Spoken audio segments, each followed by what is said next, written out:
Estado Nacional. ¿Cómo puede el país construir un pacto nacional ante la grave crisis que enfrentamos?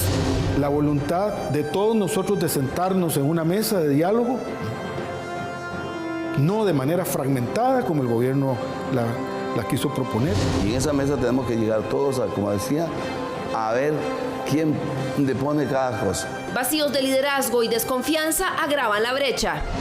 Estamos despedazando nuestra patria.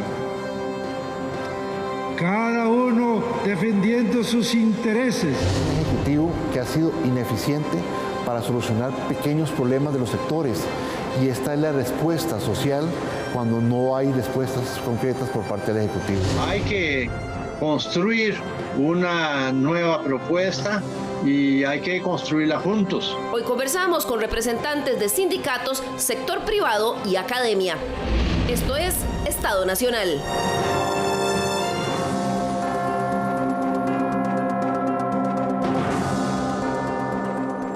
Muy buenos días, bienvenidos de nuevo en esta mañana de domingo a Estado Nacional. Esta semana hemos visto nuevamente al país sacudido por una serie de bloqueos, manifestaciones y afectación de descontento social en diferentes puntos del país. Después de que el gobierno echara para atrás con la propuesta que hizo para negociar con el Fondo Monetario Internacional, ha estado tratando de buscar una nueva ruta para construir un diálogo nacional en busca de un pacto para buscar una solución. Una solución ante la crisis económica que estamos enfrentando y que se vio empeorada por una crisis sanitaria, pero que ha derivado en una crisis política. Por eso, aquí en Estado Nacional hemos invitado al debate, a la discusión del día de hoy, representantes de diferentes sectores. Me acompaña el día de hoy don Lenín Hernández, quien es representante del Sindicato de Enfermeros, pero es además quien preside la Confederación Gremial Sindical, más bien, Rerum Novarum. Don Lenín, ¿que representa a quién? Muy buenos días, Liliana, muy buenos días a los compañeros del panel y al público que nos sintonizan. Sí, nosotros somos una confederación sindical que representamos a 54 organizaciones sindicales que agrupamos la Confederación de Trabajadores Rerum Novarum. Un honor estar por acá. Muchas gracias. Nos acompaña también por parte del sector privado don Julio Castilla, quien es el presidente de la Cámara de Comercio de Costa Rica. Muy buenos días, don Julio. De nuevo, muchas gracias por tenerlo por acá. Y cuéntenos a quienes representan en la Cámara. Muchas gracias. Un saludo igualmente a los tres que nos acompañan hoy. La Cámara de Comercio tiene más de 800 asociados y representamos un sector de 18,000 empresas, que ahora vamos a hablar cuántas han cerrado ya. Claro, y que es parte de la urgencia que tienen ustedes por buscar una solución a la situación que tenemos. Un parque empresarial total que tiene el país de 73,000 compañías. Claro. Y nos acompaña también el doctor Rotzai Rosales, quien es el coordinador del Observatorio de Política Pública de la Universidad de Costa Rica. Es profesor, investigador, autor de varios libros y está aquí en representación de la academia. Bienvenido, don Rotzai. Muchas gracias. Es un placer estar con ustedes, doña Liliana y los señores panelistas. Bien, y nos acompaña también el día de hoy un analista de consulta frecuente y amigo aquí de Estado Nacional, Gustavo Araya, quien ha estado haciendo lectura durante toda esta semana de esta situación que tenemos. Buenos días, Gustavo. Buenos días, doña Liliana. Buenos días también a los señores del panel y un placer estar acá en el programa. Bien, muchas gracias a todos. Tal vez para comenzar vamos a hacer un pequeño recuento de qué es lo que ha estado sucediendo. Y es que el proceso de diálogo que ha tratado de reencaminar el gobierno esta semana tomó una senda que tampoco ha sido muy bienvenida. Reuniones bilaterales con sectores que no tienen nada que ver con algunos que se están manifestando en las calles. Veamos un poco qué fue lo que pasó. El gobierno dio un paso atrás hace 8 días, retiró la propuesta que había hecho para negociar con el fondo, reconociendo el rechazo generalizado que tuvo en los sectores. Esta semana intentó arrancar otra ronda de diálogos bilaterales, pero de nuevo por separado.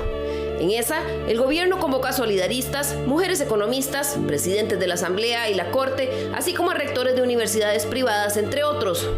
Pero a todos por separado, lo que de nuevo no fue muy bien recibido, pues muchos sostienen que es tiempo ya de que el gobierno lidere un esfuerzo conjunto multisectorial.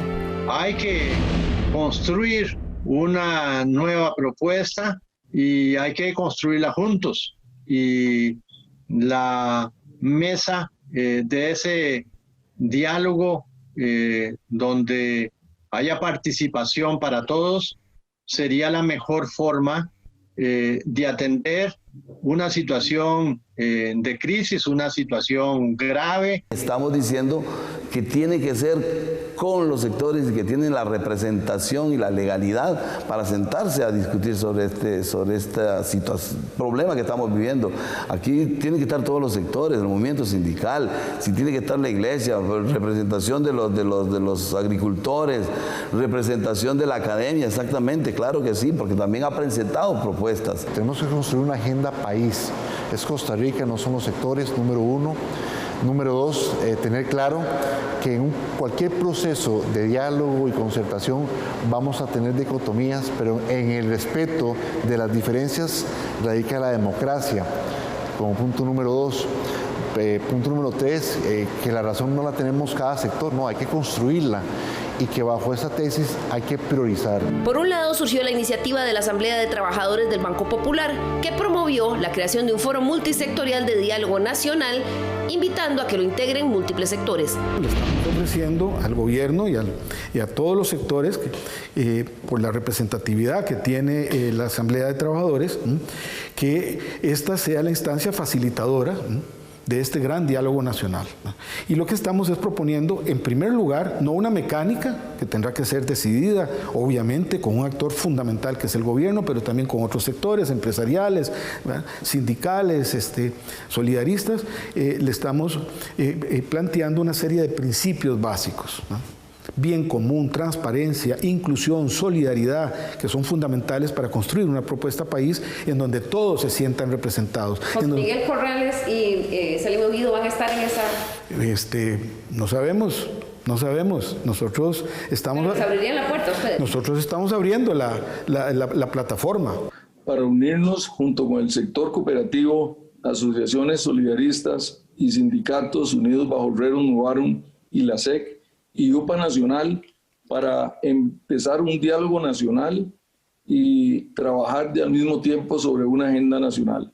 También hay quienes señalan que la falta de instancia o espacio de diálogo multisectorial para la construcción de un pacto nacional no es el problema, sino que el gobierno no ha querido ejercerla, a pesar de que en el informe de labores del 2 de mayo del año pasado, el presidente lo anunció con bombos y platillos.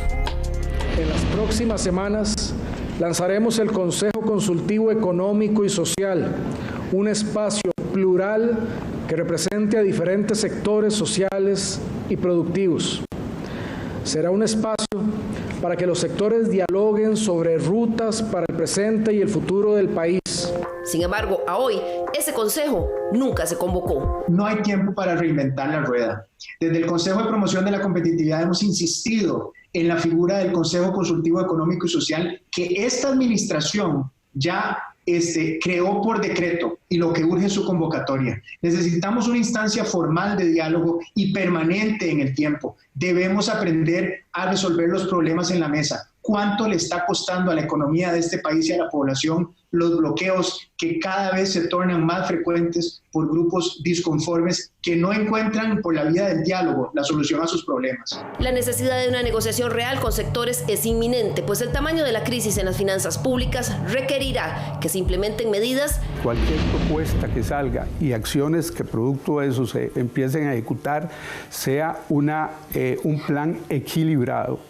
Un plan equilibrado desde el punto de vista de los ingresos y del punto de gasto. Consideramos que hubo un error inicial del gobierno, pero hay que aprovechar el llamado al diálogo hecho por el gobierno.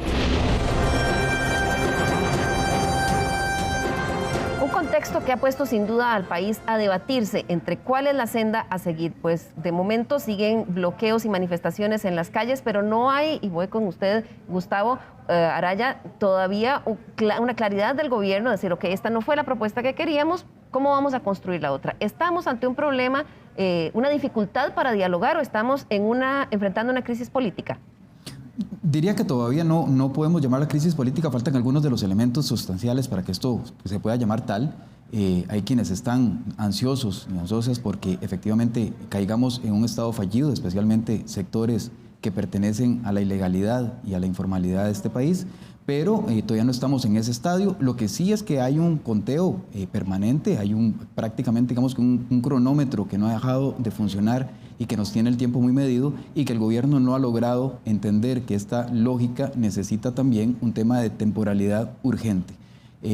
Lo que falta aquí es que el gobierno se siente ya a definir los objetivos, la mecánica, los participantes y sobre todo las fechas, ¿verdad? Para que efectivamente se lleve a cabo este diálogo multisectorial. Y factor número 2, lo que falta también es que el gobierno se quite del vértice. El gobierno ha demostrado ser un pésimo o muy mal mediador entre las diferencias que existen entre los diferentes sectores. Y entonces lo que necesita también es que el gobierno se convierta en un facilitador de los procesos que efectivamente tienen que sentar a la mesa a varios sectores para que sean estos sectores los que se pongan de acuerdo y elaboren una hoja de ruta que el gobierno pueda llevar a ejecución. Y estos acercamientos que hizo bilateralmente esta semana con diferentes sectores, algunos dicen mucho más cercanos a las posiciones que ellos han mantenido, ¿los ponen en ese papel de facilitador o estamos todavía pegados ahí en esa dinámica? Pareciera que todavía estamos en esa dinámica en la que el gobierno no quiere aceptar que efectivamente, aunque tenga la legitimidad institucional para llevar a cabo estos procesos, no necesariamente cuenta con todo el apoyo, ha demostrado una y otra vez fallar en estos acercamientos, no solamente el que anunció el 1 de mayo, sino también en el proceso que quiso hacer a través de plataformas digitales y que efectivamente fueron un fracaso. Entonces, lo que el gobierno tiene que hacer nuevamente es, con el nivel de urgencia que se requiere, empezar a trabajar ya precisamente a dejar estos acuerdos y estos acercamientos de carácter bilateral para que empiecen a funcionar ya el gran acuerdo nacional que se necesita. Claro, Rosa, y también nos lleva a preguntar qué es lo que ha sucedido, porque uno escucha en redes sociales y algunas manifestaciones de gente que dice, bueno, quienes están bloqueando las calles no me representan. Sin embargo, hay otros que dicen, bueno, es que esto ha aglutinado el descontento que había en muchísimos sectores por una falta de atención por parte del gobierno. ¿Qué es lo que estamos viendo en esa manifestación que se ha dado en las calles? Estamos viendo, yo no sé si el final, ojalá lo fuera así, pero sí por lo menos el proceso cúlmine de una acumulación no resuelta, sino, repito, una acumulación de descontento y de distanciamiento entre las instancias formales de representación y la ciudadanía. Es una relación problemática que no es nueva, ya fue identificada incluso desde principios de este siglo, estoy hablando desde hace más de 20 años, que se evidenció en el proceso de concertación nacional, debemos recordar, y que no fue resuelta, repito, ni por el sistema de partidos ni por los poderes formales. Hay un distanciamiento con esas instituciones de la formalidad democrática que habrá que reconocer y que también pasa por otras instancias de aglutinación o articulación de intereses como son los grupos de presión, los grupos de interés y los movimientos sociales, que no necesariamente tampoco se corresponden a una institucionalidad que más bien respondía a una sociedad que dejó de ser desde hace más de 20 años. Una sociedad que ustedes recordarán veía en los partidos políticos, en los sindicatos, en las cámaras, básicamente, sus instancias más inmediatas de representación de intereses. Hoy no. ¿Se ha desdibujado esa línea? Pero por supuesto, y no es un fenómeno exclusivamente costarricense, ¿verdad? O sea, la democracia se ha convertido ya en insuficiente. Hablo de la democracia representativa, liberal, procedimental, como lo quieran llamarla. Que ya no es capaz de recibir y canalizar las demandas, apoyos, finalmente, las exigencias ciudadanas a través de esos canales desfasados. Hay una relación problemática, por eso repito, entre ciudadanía y representación formal, que impone en el arte del gobierno a ser creativos. Y cuando hablo del gobierno, no solamente hablo de los tomadores de decisiones formales, hablo de quien sustenta esa representación y esa legitimidad que somos nosotros, el soberano, llamarían los clásicos, ¿cierto? El pueblo. La gente. Y que cada vez se ve más distanciado y que ve también en los liderazgos tradicionales, y esto creo que también es un punto importante, porque en la introducción se mencionó que hay ausencia de liderazgos. Es que hasta eso, en esas implicaciones hemos visto las transformaciones sociales o epocales. Ya tampoco nos sirven las instancias de representación básicamente concentradas en el culto a la persona, o en la espera de liderazgos providenciales o mesías que nos vengan a resolver los problemas que finalmente son de todas y todos. Entonces, en síntesis, notamos que hay no solo un distanciamiento, sino una acumulación de problemas que, a mi juicio, y ahí ya podríamos después entrar con más detalle, no solamente pasa por el sistema de representación, ¿verdad?, sino que pasa también por el sistema, al menos otros dos sistemas. El sistema que yo llamo de ampliación de ciudadanías y de inclusión de derechos humanos, y el sistema, quizás en este caso más polémico y puesto en prueba, que es el sistema de producción, acumulación y circulación de la riqueza. en donde también los intentos por atenderlos han sido básicamente corporativos. Estamos viviendo en un país político que desde hace al menos 25 años lo que ha puesto en prueba es una estrategia neocorporativa de toma de decisiones y de política pública, que tiende a atender sectorialmente a desdibujar la idea de comunidad política y de sociedad costarricense, y más bien lo que apela es, dependiendo de los apoyos, y hay que decirlo con cierto dolor, también los patrocinios que llevan a esos tomadores de decisiones a los puestos de poder, y que hacen que en función de esos campañas, lo que llamaríamos técnicamente clientelas, ¿verdad? La atención de clientelas y una visión de conjunto de sociedad y una visión de generación de política pública como la teoría al menos nos dice que debería ser, buscando el beneficio de la mayoría. Y eso no ha sido así. Y ese contexto, Rotzain, nos trae a esta situación en la que estamos, de la semana que acabamos de cerrar. Una urgencia de los sectores por resolver el problema inmediato, que son los bloqueos que están afectando aún todavía más la economía, y el otro es cómo nos ponemos de acuerdo para diseñar una solución al problema de finanzas públicas o a la reconstrucción del Estado. Comencemos, don Julio, en el caso del sector privado que usted representa, de cámaras de comercio. ¿Cuál es la afectación inmediata que han tenido esta semana? Sí, Nana, muchas gracias. Yo quisiera tal vez nada más una breve introducción. Claro que sí. Nosotros entramos al COVID resfriados, hipertensos, con sobrepeso, con todas las de perder. Todas las de perder, porque ya teníamos un 12% de desempleo y un déficit fiscal del 7%. La Cámara de Comercio empezó a trabajar con el gobierno 5 meses de lucha, buscando ese sano balance entre la economía y la salud. El mazo y la danza. Sí, pero más que todo, olvidémonos del mazo y la danza y busquemos lo que es ahora. Seamos responsables ambas partes. Nosotros comunicando protocolos sanitarios, en fin, que lo hemos hecho muy bien con el MEIC, trabajando en conjunto y poder salir adelante. Es que realmente el sector privado, digamos, lo que vamos es el motor de desarrollo de un país.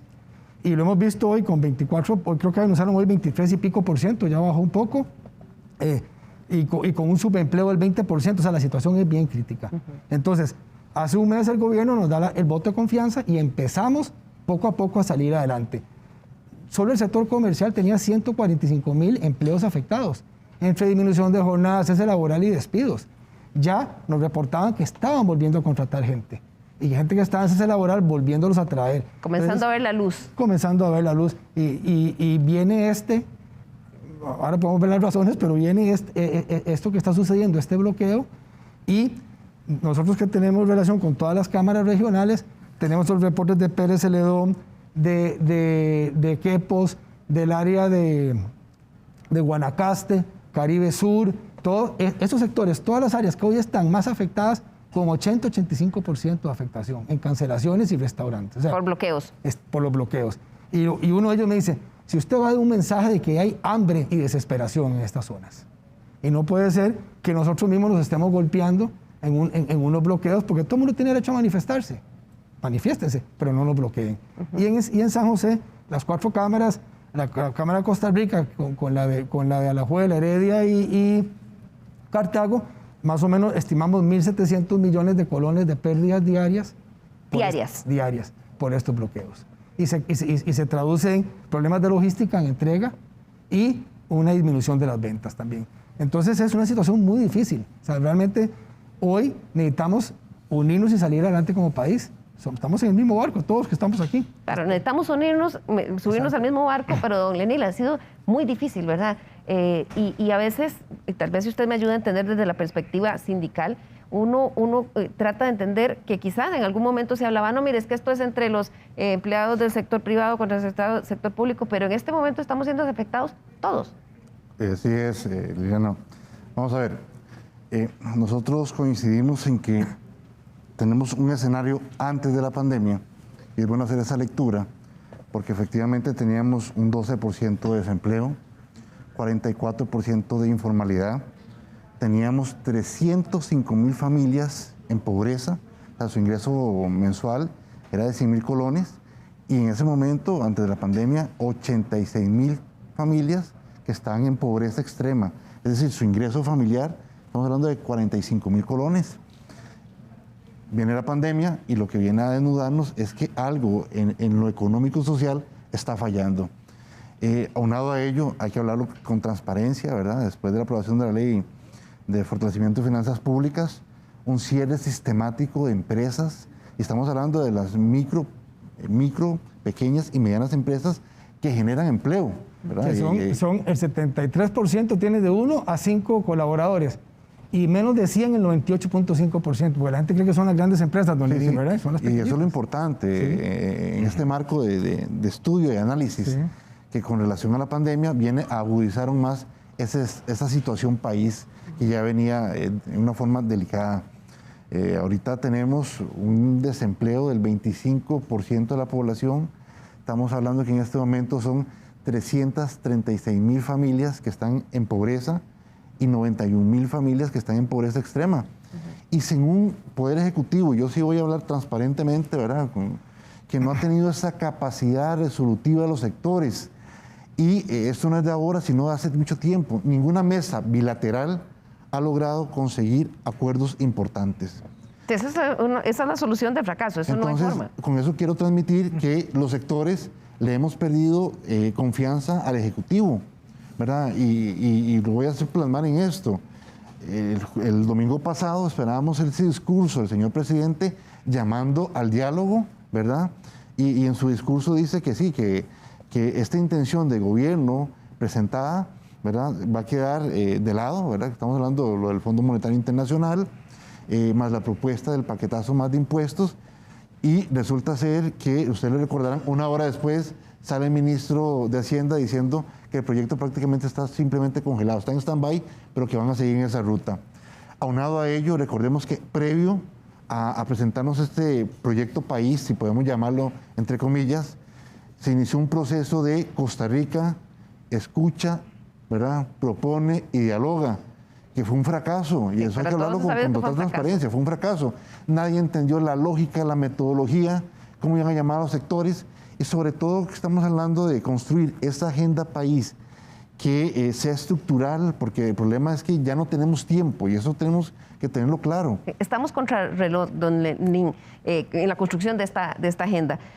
Pero antes de que estuvieran las calles bloqueadas esta semana, ¿qué pasaba? ¿Era que era tan difícil que se sentaran sindicatos, empresarios, gobierno, academia, todos los sectores que fueran involucrados? ¿O es que no estaban siendo convocados por el gobierno? Yo diría que aquí pasaron dos cosas, dos fenómenos casi de la mano. Una, que esos espacios bilaterales, repito, ¿verdad?, no aterrizaron en hechos concretos, y yo diría que son esas acciones pequeñas que generen confianza, ¿verdad? Y lo otro tiene que ver con una polarización que se dio entre todos los sectores y una desconfianza. Entonces, todo eso, si se le suma la falta de liderazgo del Ejecutivo, nos tiene en este momento pues con las carreteras cerradas. Y nótese que no son las organizaciones sindicales las que estamos en las calles. Aquí hay un descontento social y eso es muy peligroso, peligrosísimo. Claro, los sindicatos que ustedes representan están apoyando las marchas, los bloqueos están en la calle. Yo les puedo garantizar que casi que el 99% de las organizaciones sindicales no estamos en las calles, ¿verdad? Y eso es muy importante de notar, porque recuerden que venimos de una contrarreforma laboral que prácticamente impide la movilización de las organizaciones sindicales como pasó anteriormente. Entonces hay que hacer la lectura correcta de que estamos en una bomba de tiempo. Yo diría que estamos en una crisis sanitaria, una crisis económica, social, a las puertas de una crisis política y también una crisis humanitaria. Y lo digo porque tenemos costarricenses, familias que están en un estado de tal vulnerabilidad que están comiendo una vez al día o cada 2 días, que tenemos territorios en donde los costarricenses están haciendo trueque para poder subsistir, que no hay fuentes de empleo. Y cuando hablo de fuentes de empleo, hay una afectación tanto a las cámaras como también a esa persona que tiene ese rostro humano que se está viendo afectado por esta falta de toma de decisiones y ese liderazgo, diría yo, que por parte del Ejecutivo, que nos permita acercarnos con propuestas que sean concretas para todos los costarricenses. Claro. Ha habido falta de liderazgo del Ejecutivo, don Julio, pero también una falta o cuestionamientos al liderazgo en los sectores, ¿verdad? Usted decía ahora que un gran porcentaje del sindicalismo no está en los bloqueos, sin embargo hay un líder sindical muy visible, que es don Albino Vargas, que está un poco secundando el liderazgo de estas manifestaciones. Y en el sector privado también ha habido división entre los empresarios, ¿verdad? Hay cámaras que no están dentro de la Cámara principal, ustedes no están en UCAEP, por ejemplo, hace un tiempo hubo un poco de división también en la UCAEP, y eso pasa también en los partidos políticos, lo veo incluso en las fracciones legislativas, donde a veces hay diputados que no están en línea con lo que el jefe de fracción va haciendo. Hay una erosión en esos liderazgos. Sí, nosotros inclusive en el sector privado, con la elección ahora de don José Álvaro Jenkins, hemos tenido un acercamiento, hemos estado conversando, inclusive nosotros tenemos una propuesta que estábamos trabajando para presentársela al señor presidente, buscando estos diálogos multisectoriales, donde la Cámara de Comercio iba a estar, pero entonces ahora estamos con la UCAEP, con un grupo de economistas y empresarios que no están en las cámaras, pero que son importantes escuchar su consejo. Como dicen, en la multitud del consejo está la sabiduría. Nos estamos reuniendo para ir como sector privado con una única propuesta, pero a un diálogo multisectorial. Porque aquí yo creo que todos pensamos igual. Claro, y nosotros sí se lo hemos hecho saber al presidente. Tiene que ser un diálogo multisectorial, no bilateral. Tal vez por eso no nos han llamado. Claro. Pero ¿No nos han llamado? No. Rotzai, ¿es posible un diálogo multisectorial en este momento? ¿Cómo hacerlo posible? No es solo necesario, es urgente. Repito, aquí ha habido ensayos, solo un ensayo de diálogo nacional, porque también hay que empezar a precisar en medio de toda esta enorme confusión y muchas veces contradicción entre las iniciativas. Y no estoy ni siquiera hablando de los contenidos específicos o de las propuestas específicas que los distintos sectores quieren presentar. Estoy hablando de algo que es básico en la democracia, en todo sistema democrático, que es claridad en las reglas del juego. Decía Adam Przeworski que la democracia es incertidumbre en el resultado del juego, pero tiene que haber certeza absoluta en las reglas del juego. Y en este país no ha habido procesos dialógicos, claro que los ha habido, y hay que recordarlos, pero son procesos sistemáticamente y acumulativamente fracasados. Recordemos que básicamente han sido diálogos políticos, y lo hago más restringido, han sido político-partidarios. Cuando el sistema de partidos todavía no se ha dado cuenta, pero el resto de la ciudadanía sí nos hemos dado cuenta de que no funciona, porque ellos no están canalizando y articulando, repito, los intereses que tradicionalmente antes lo hacían de manera más eficiente y más eficaz, tienen que darse cuenta, y ahí nos falta una gran dosis también de humildad a toda la sociedad, de reconocer nuestras limitaciones. Pero vuelvo al tema de la claridad en las reglas del juego. El presidente ha hablado de muchas cosas que han sido, además, una apertura de expectativa que no se cumple, y eso trae en el proceso de diálogo de cualquier persona, de cualquier ser humano, pero fundamentalmente en la sociedad, de un aumento, de un incremento peligroso de la desconfianza y del veto. Lo que ha unido a diversos sectores, repito, desde hace 25 años por lo menos, a sentarse en una mesa, no es la voluntad de llegar a acuerdos propia de un proceso de negociación absolutamente transparente y claro. Ha sido la capacidad de veto mutuo. Este es un país empatado desde el punto de vista político desde hace más de 20 años. Cuando nos sentamos en una mesa, supuestamente a dialogar, porque tampoco sabemos, si lo que estamos abriendo ahora o está proponiendo los distintos sectores, y sobre todo el presidente y el Ejecutivo, es un diálogo o un proceso de negociación. Sí, eso no está claro, Gustavo, y lo conversábamos antes de empezar el programa. ¿Verdad? Eso no parece que esté tan claro, o por lo menos explícitamente, si es un proceso de negociación o es un proceso de definición de la metodología de un diálogo. Todavía no está claro, bien lo señala el doctor Rosales, y por eso decía al principio que el tema de la definición de los objetivos, o sea, qué es lo que realmente se pretende alcanzar, cuáles son las fechas, digamos, las fechas límite que va a poner, cuál es la metodología que se va a utilizar, porque eso determina también las reglas del juego, que eso es a lo que nos estamos refiriendo últimamente, y efectivamente quiénes son los participantes.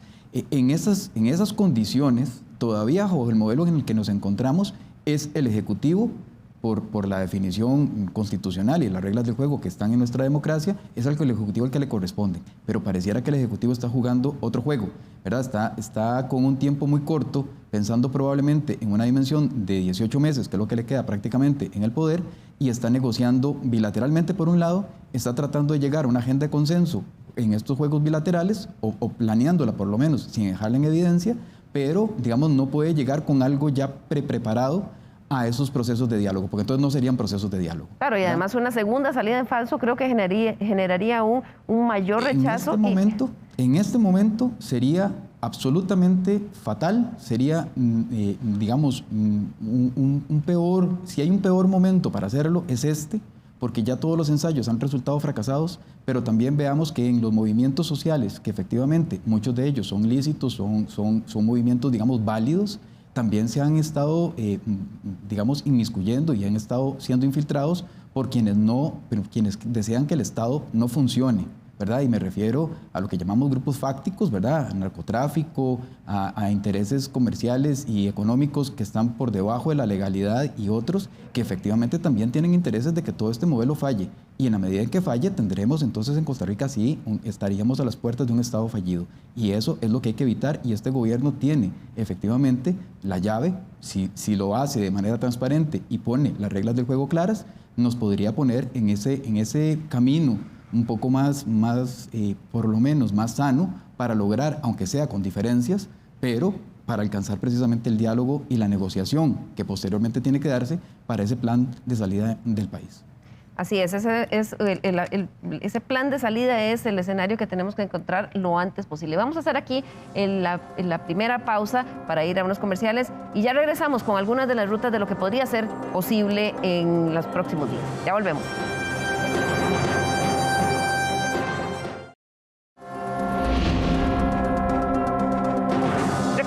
Correo l.carranza@teletica.com. Escríbanos para que nos dé sus ideas de temas, observaciones, críticas. Nos interesa mucho incorporar su punto de vista aquí en Estado Nacional. Bien, y continuamos hoy hablando un poco de cuál es la ruta de diálogo que podría seguir el país, cuáles son los principales retos que tiene para poder construir ese pacto nacional, esa agenda para poder enfrentar la crisis económica inmediata por la pandemia, pero también el tema estructural de finanzas públicas que tenemos y la reforma del Estado. Antes de continuar, quisiera que veamos o repasemos un poquito las declaraciones que dio el obispo de Tilarán, Liberia, en su homilía del domingo pasado, en la que hizo alusión a la situación que estamos viviendo de falta de encuentros para llegar a esa conclusión. Veamos. Necesitamos un país democrático verdadero, justo. Sin justicia social no hay democracia. Que el Estado costarricense se azoque la faja, baje gastos, baje costos. Luchar contra la corrupción, la evasión, la elusión fiscal. Promover la honradez, generar fuentes de trabajo dignas, generar trabajo. ¿Cómo vamos a cobrar impuestos a gente que no tiene ni para comer? Primero tiene que haber empleos, después impuestos. Si llega el gobierno y las otras partes a una mesa a atacarse, a insultarse, a no querer ceder, no va a haber diálogo. Si hay orgullo, altanería, vanidad, soberbia, autosuficiencia, no va a haber diálogo. Como canes furiosos, como perros rabiosos, estamos despedazando nuestra patria. Bien, desde el púlpito hace una lectura un poco cercana a lo que hemos estado viviendo. Eso me lleva a preguntarte, Gustavo, un poco cuál ha sido el papel que ha estado jugando la Iglesia Católica acá, porque vemos una línea diferente entre la del obispo de Tilarán y Monseñor que ha estado mediando aquí en San José. Sí, la Iglesia, hay que tomar en consideración que la Iglesia ha perdido mucho digamos, en su papel histórico, político que ha tenido, ¿verdad?, a través de toda nuestra democracia. Cada vez más ha estado también bajo un tema interno en el cual le ha resultado salir avante. Ha perdido muchísima legitimidad, no solamente en términos de feligresías, sino también ha estado bajo ataque por parte de otros cultos y otras religiones. Y entonces esto también, digamos, es una iglesia bastante diferente, además que es una iglesia muy heterogénea. No es el mismo pensamiento el que se tiene en Limón, en Tilarán o en Punta Arenas o en San José, y esto hace también que la conferencia episcopal sea una conferencia episcopal, digamos, de alguna manera atenuada, por decirlo de alguna forma, y que además quedó muy lesionada después del proceso 2018. Entonces, del proceso electoral en el que se vio envuelta en toda la discusión y prácticamente, digamos, la discusión política se volvió religiosa y la religiosa se volvió política. Y entonces, en ese sentido también, digamos, hemos encontrado una iglesia con un papel probablemente mucho más pasivo, tratando de ver de qué manera aprovecha algunas oportunidades, pero que no ha entendido el rol completo en el cual se encuentra inmersa dentro de esta pérdida de legitimidades que no solamente es de la Iglesia, sino de prácticamente todos los actores sociales, políticos y demás. Estas pequeñeces de actores y de sectores ha hecho que cualquiera que tenga, digamos, una representación más o menos notable se haga a sí mismo ver, ¿no? Como, digamos, si fuese esto que hablaba el doctor Rosales, estos mesianismos o esta especie de capacidades sobrehumanas de poder llevar a cabo, digamos, el arreglo del país. Eso ya no sucede más. Eso era bajo un modelo que ya feneció y que la Iglesia tampoco lo ha entendido y que tiene que reconstruir también sus propios liderazgos. Claro, aquí quizás... Aunado a ello, yo quiero agregarle algo, porque, vamos a ver, yo he estado en varios procesos con la Iglesia Católica y, por ejemplo, yo recuerdo que cuando se dio el diálogo, por ejemplo, con relación al IBM, la Iglesia quiso participar activamente, le dijeron no solamente como testigo de honor. Con relación a la huelga por la aplicación de la ley de fortalecimiento de finanzas públicas, nosotros le insistimos a gobierno, queríamos que la Iglesia medie, y el gobierno no quería. O sea, eso nos llevó como casi 2 semanas para ponernos de acuerdo quién nos ayudaba a mediar. Y al final de cuentas se le indica casi toda la responsabilidad de un fracaso a la Iglesia. Entonces yo creo que en este momento la Iglesia es muy cuidadosa para cuidar su imagen. Yo creo que va por ahí también esa lógica también. Claro. Aparte de las divisiones que existen, que uno lo ha visto por ahí, de algunos liderazgos, ¿verdad? Claro, y quizás también muchos que responden a la realidad que viven, la homilía de Monseñor el domingo pasado quizás tenga mucha relación con la realidad que él ve en Guanacaste. Guanacaste es una provincia que está superando el 30% de desempleo y estamos seguros que ahí la situación es diferente. Y la Cámara de Comercio, que está trabajando una propuesta, ¿cree que es posible sentarse con otros sectores a construirla y en qué plazo? Sí, por supuesto. ¿Y si sería con Fondo Monetario Internacional o no? No, por supuesto. Nosotros creemos que el Fondo Monetario es una señal de confianza y es necesario, pero como bien lo ha dicho hasta don Rodrigo Chávez, que ya no está, nosotros ponemos las condiciones al Fondo Monetario y ellos verán si las aceptan. Entonces, el sector privado aceptó un paquete tributario hace prácticamente 1 año y medio, 2 años. Dijimos sí, porque la situación país es delicada, aceptamos ese paquete tributario. Pero ¿cuáles son las condiciones del gobierno? Reforma de empleo público y gasto público. Hoy, en aquella época había 224.000 empleados públicos, hoy hay 229.000.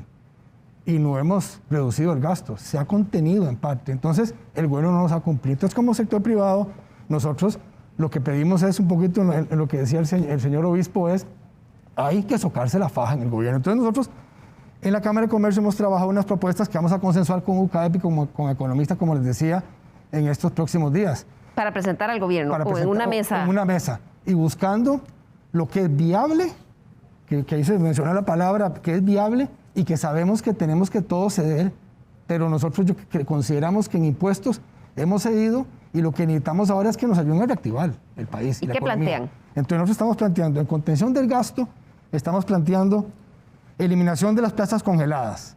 O sea, si yo congelo una plaza, la elimino. No tengo por qué estar otra vez a los 2 años, porque aquí vemos que 5.000, 4.000 empleados más y 100 solo mensuales en el sector, en el gobierno central.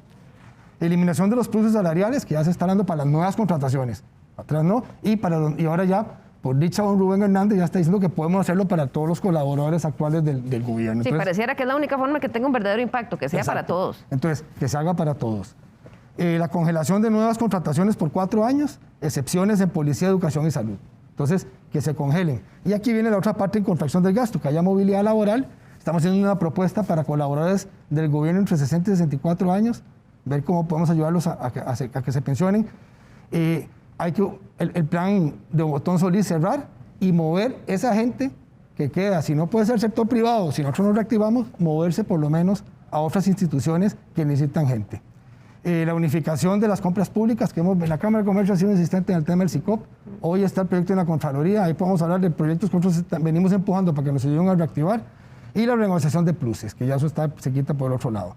Después tenemos reingeniería financiera, que es, no sé si ustedes sabían, pero la banca pública da un 33% de sus utilidades a diferentes instituciones. Vamos a poner el caso de Infocop. A Infocop le da prácticamente 1.000 millones de colones, que es un superávit que ellos tienen. Entonces ellos lo que hacen es que le prestan al gobierno con bonos, o compran bonos del gobierno. Entonces, que esos 33% se lo den directo al gobierno, a su flujo de caja, y que el gobierno decida qué hace con esa plata, para que le dé un mejor uso. Y eso está ahí, eso lo pueden hacer. Renegociar deuda, que don Rodrigo Chávez ha hablado mucho, que se puede lograr también mucho en esa área. Y en aumento de ingresos, es mejorar el combate, a lo que decía también, hay que trabajar contra la evasión fuertemente. En la Cámara de Comercio creemos que hay que trabajar contra la evasión, la ilusión y la informalidad, que ya anda por un 60%, pero la informalidad es cómo los ayudamos a formalizarse, no perseguirlos. Hay que ayudar a que esa gente se pueda formalizar. La eliminación de exoneraciones fiscales, gravar salarios escolares, eliminar las cargas para fiscales, venta de activos. El tema de ventas activos, nosotros tenemos una idea muy interesante. ¿Qué pasaría si le abrimos las acciones en un momento a las acciones del Banco de Costa Rica a los fondos de pensiones para que ellos compren? Al final sí va a ser de nosotros. Que no es una venta, es una venta parcial. Es una venta. Esa es un poco la agenda de puntos en las que ustedes están. Y sobre todo, Diana, la que nosotros queremos enfocar es denos la oportunidad como sector privado generar empleo y riqueza.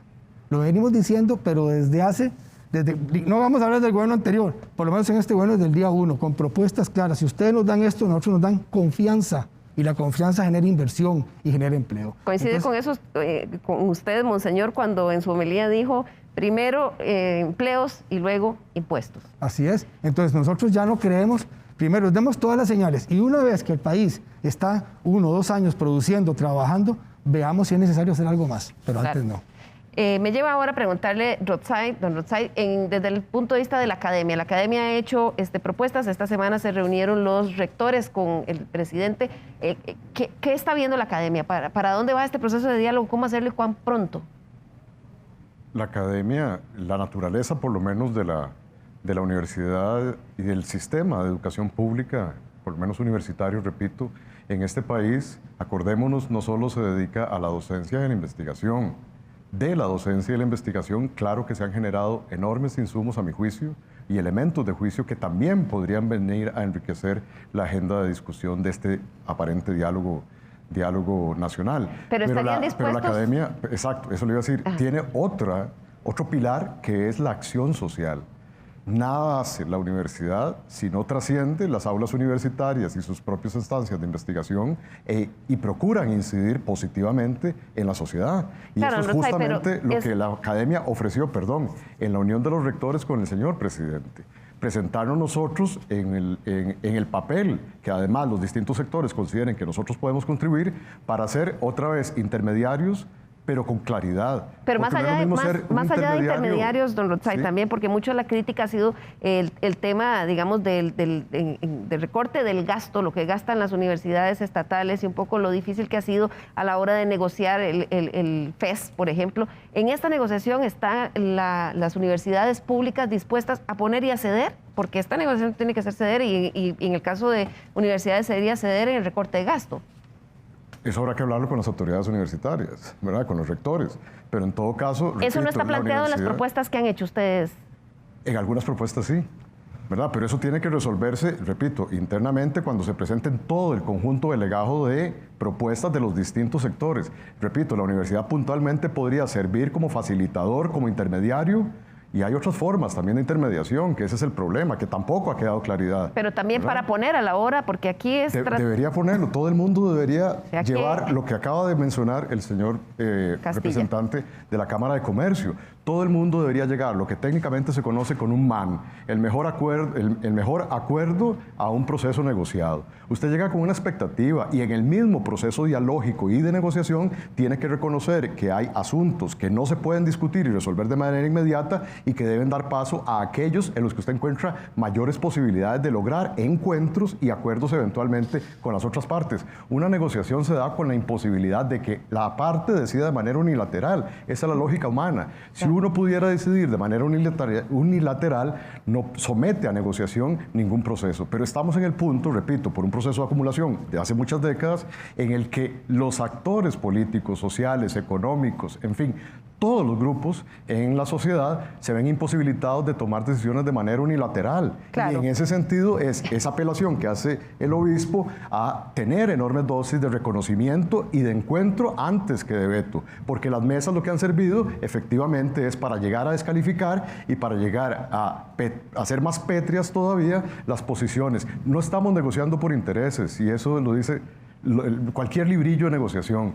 Aquí no estamos negociando por intereses, que es como debería negociarse, intereses comunes, compartidos, llegar a mínimos comunes denominadores, sino que estamos negociando con base en posiciones, valores y principios. Claro. Y sabemos que a lo largo de la historia ese tipo de negociaciones conducen al fracaso. Conducen al fracaso. Por eso es que esta hay que enfocarla diferente. Don Lenín, en el caso del sector sindical que usted representa, Rerum Novarum, ¿qué están planteando? ¿Ustedes forman parte o están apoyando esta iniciativa que lanzó la Asamblea de Trabajadores del Banco Popular? Cuéntenos de forma muy concreta en qué consiste.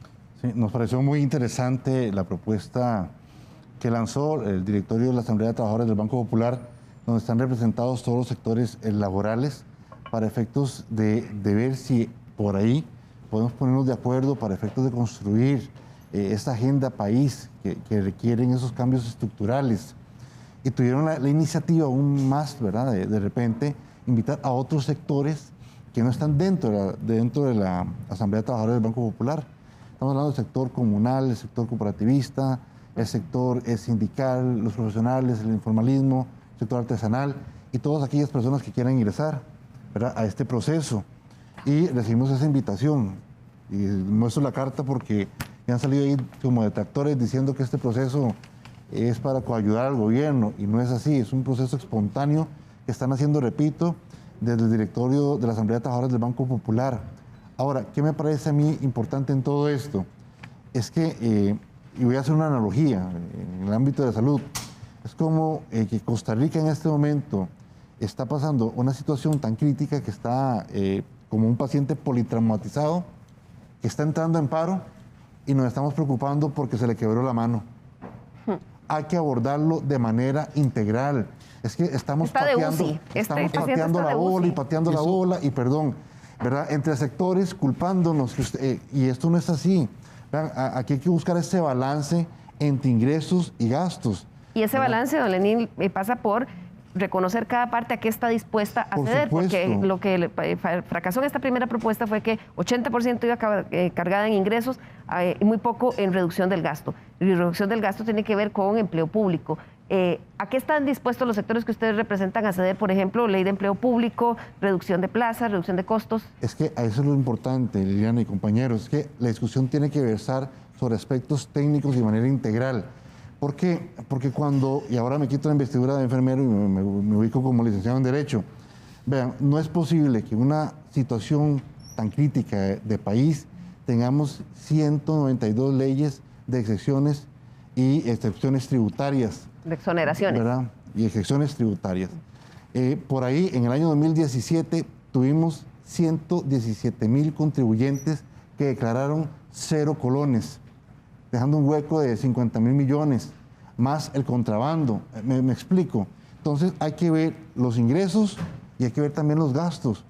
Y con relación a los gastos, donde yo siento que ha habido mayor fricción, es que se quiere catalogar a todos los servidores públicos en un mismo saco. Y no es así, ¿verdad? Hay cosas que evidentemente hay que revisar. Pero a mí me parece que lo importante en todo esto es ponernos de acuerdo en esos temas estructurales que urge el país, ¿verdad?, para efectos de entrar a ese diálogo. Es que si no logramos ponernos de acuerdo en eso mínimo, ¿verdad?, es muy difícil construir. Y a mí me parece que por ahí la lógica que se está buscando dentro de esta plataforma, en donde está incluyendo a todos, no está excluyendo a nadie, y el que va ahí va a tener que llegar a proponer.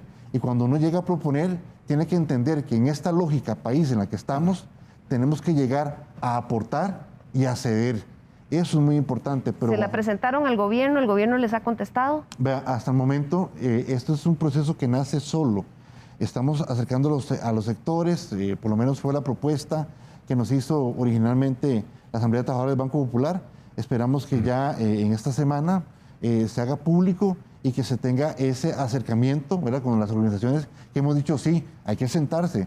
Que repito, la afectación no solamente a los sectores, que hay que pensar en el costarricense que en este momento no tiene que comer, que está sin empleo, aquel empresario, cuando hablo empresario estoy hablando de ese micro, pequeño, mediano, ¿verdad? Que ha cerrado sus puertas y que no puede generar empleo. Un 30%. Y que ha perdido... Vean, y tenemos, 30% han cerrado el sector comercio. Y es un compatriota, un hermano, un conocido que ha perdido su carro, su casa, su trabajo, su empresa. Entonces, estamos en una situación tan crítica que por eso es que yo digo que tenemos que llegar a sentarnos y pensar en esas propuestas y agenda estructural país, porque ya no podemos aguantar más.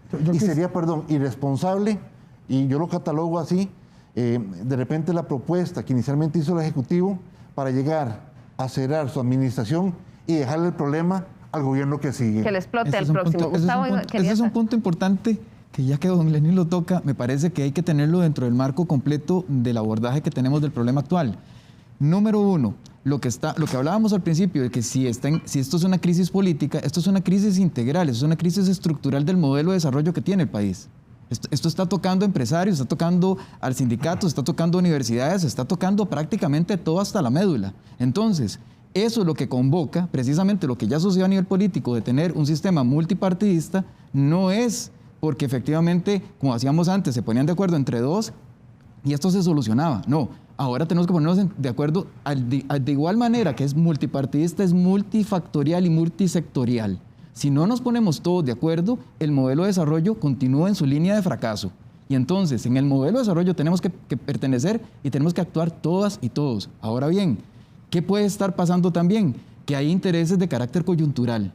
Y esa es la parte que más me preocupa. Porque entonces el gobierno puede trabajar bajo una lógica de una agenda que le permita superar nada más los 18 meses. Y hay partidos políticos que probablemente están pensando nada más en patear la bola lo suficiente como para que la crisis siga, para mostrarse como esos mesianismos que les permita quedar en el 2022, sabiendo que lo que van a heredar no funciona. Y el momento histórico que estamos no está para una irresponsabilidad de ese tamaño. Así es. Pero yo quiero ser muy claro en un tema.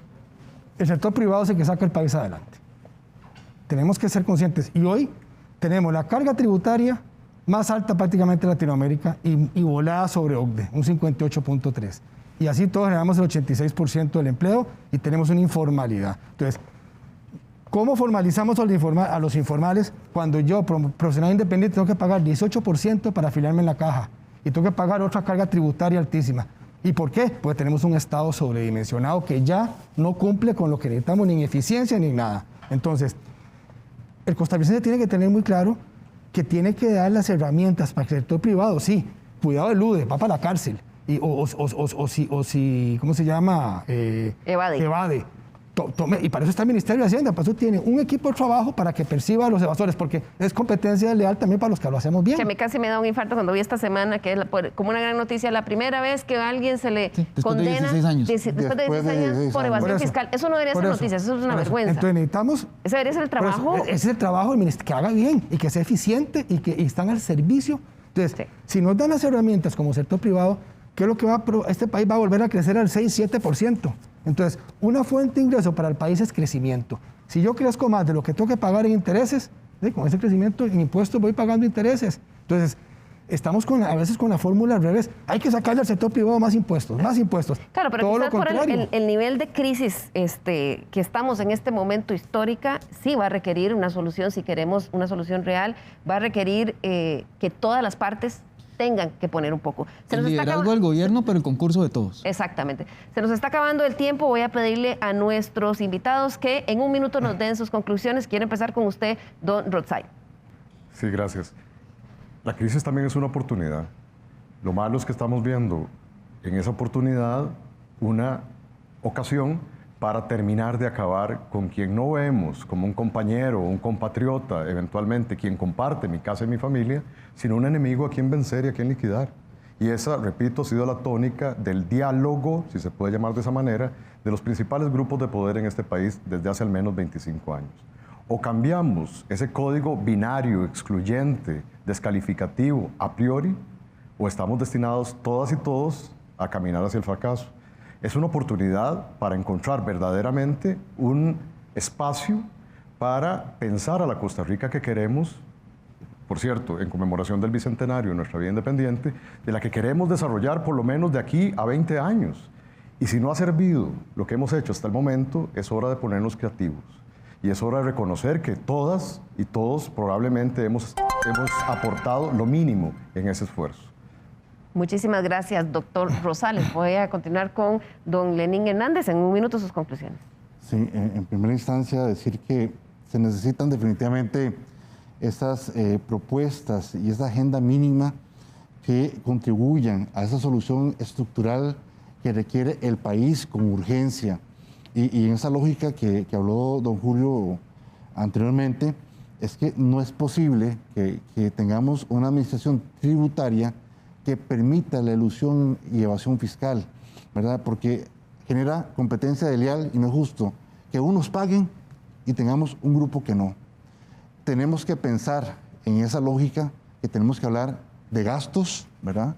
Y los ingresos. Que la solución país no la tiene el sector sindical, ni el sector cooperativista, ni las cámaras. Tenemos que ponernos de acuerdo entre todos y tenemos que ceder todos un poco porque el país lo requiere.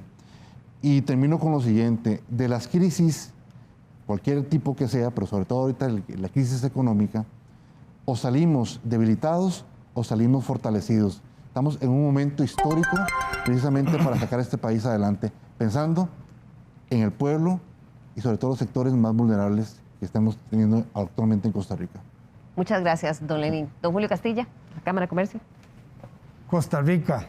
Costa Rica es un país rico en oportunidades, es un país hasta rico en recursos naturales que no estamos aprovechando responsablemente, pero Costa Rica lo que tiene que tener es esa libertad para trabajar, para producir y para sacar nuevos emprendimientos. Entonces lo que tenemos que trabajar en una mesa de diálogo es en la Costa Rica que queremos. Y una Costa Rica que queremos es una Costa Rica de oportunidades. Los costarricenses siempre nos hemos destacado y tenemos N cantidad de casos de gente que inclusive está afuera porque aquí no tiene las oportunidades. Entonces, es cómo le damos las herramientas en conjunto con un Estado eficiente que pueda brindar las herramientas y las soluciones para que el sector privado se siga desarrollando, proveyendo educación, proveyendo todo lo que el sector privado genera como un bastión importantísimo, un pilar importantísimo de cualquier sociedad. Entonces, lo que yo hago un llamado es al señor presidente que convoque esas mesas multisectoriales y que nos sentemos como nos hemos sentado aquí y que conversemos y lleguemos juntos a soluciones. Muchas gracias, don Julio. Gustavo Araya, la óptica del analista. Muchísimas gracias. Yo veo tres grandes vertientes de lo que nos ofrece, como decía el doctor Rosales, esta oportunidad. La primera de ellas es que esta crisis se nos presenta como la oportunidad de dejar de exigirle a los políticos lo que nosotros como ciudadanía no damos. Les exigimos honradez, les exigimos que no sean corruptos, les exigimos que tengan planes, pero lo que vemos en la Asamblea Legislativa es oposición, lo que vemos también desde la ciudadanía muchas veces es oposición, de lo que vemos es que nos saltamos un alto, que buscamos saber cómo evadimos, pagar la caja, etcétera, etcétera. Cumplamos con lo que le exigimos a los políticos como ciudadanía, punto número 1. Punto número 2, me parece que es importante que revisemos el modelo de desarrollo nacional y que dejemos de pensar de que solamente las grandes dos columnas vertebrales que nos sostenían pueden seguir sosteniéndonos. Ya no solamente la salud y la educación son suficientes, falta también tecnología y falta también ambiente dentro de nuestro modelo de desarrollo. Si no aprovechamos esta oportunidad para dar un salto desde el punto de vista productivo, desde el punto de vista social, viendo el ambiente como un tercer pilar, y la tecnología también, para poder salir adelante, vamos a regresar exactamente al mismo modelo que teníamos antes. Bien, muchísimas gracias a nuestros invitados. Es un claro ejemplo de que en una misma mesa se pueden sentar sindicatos, sector privado, academia, gobierno, y que en este momento lo que tenemos es el reloj en contra. Ahí estamos corriendo contra el reloj en la urgencia de encontrar una solución. Así que es el momento de hacerlo. Ojalá que la próxima semana el gobierno pueda encontrar la guía. Don Lenín, quiero en nombre de Estado Nacional, a través suyo, mandarle mi reconocimiento y felicitaciones a los enfermeros y enfermeras de este país. Ustedes han estado sosteniendo en esta crisis y no quería desaprovechar. Muchas gracias. Muchas gracias. Nos vemos el próximo domingo. Muy buenos días.